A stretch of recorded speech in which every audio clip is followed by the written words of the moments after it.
না, আমরা তো বলেছি যে গণভোটে জনগণের রায় প্রতিফলিত হয়েছে। 70% মানুষ গণভোটে হ্যাঁর পক্ষে ভোট দিয়েছে। বিএনপি নিজেও এই নির্বাচনে গণভোটে অংশগ্রহণ করেছে। বিএনপির দলীয় প্রধান গণভোটের পক্ষে প্রচারণার জন্য গণভোটের পক্ষে অবস্থান নিয়েছেন। এখন তারা সংবিধানের দোহাই দিচ্ছে, সংবিধানের দোহাই দিয়ে তারা গণভোটের আদেশকে অস্বীকার করছে। কিন্তু আমরা সাম্প্রতিক সময় কিন্তু দেখেছি এই যে স্বাধীনতার ঘোষক, এই ঘোষক নিয়ে কিন্তু একজন ইউএনওর বিতর্কের মুখে পড়লেন, যেখানে আমাদের সংবিধান অনুযায়ী স্বাধীনতার ঘোষক শেখ মুজিবুর রহমানকে বলা আছেন, জিয়াউর রহমানকে সংবিধান অনুযায়ী কেউ স্বাধীনতার ঘোষক বলতে পারে না। ফলে সংবিধান তাদের ইচ্ছা মতো তারা কোথাও মানতেছেন, কোথাও মানতেছেন না।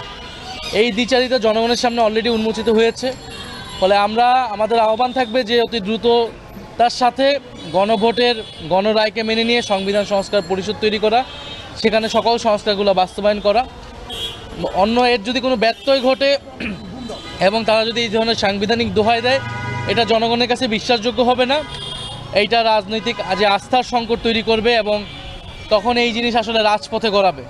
তো সেই জিনিস যাতে রাজপথে না গড়ায়, সংসদে সমাধান হয়, এটার দায়িত্ব আসলে সরকারি দলকে নিতে হবে, যেহেতু তারাই মেজরিটিতে আছে।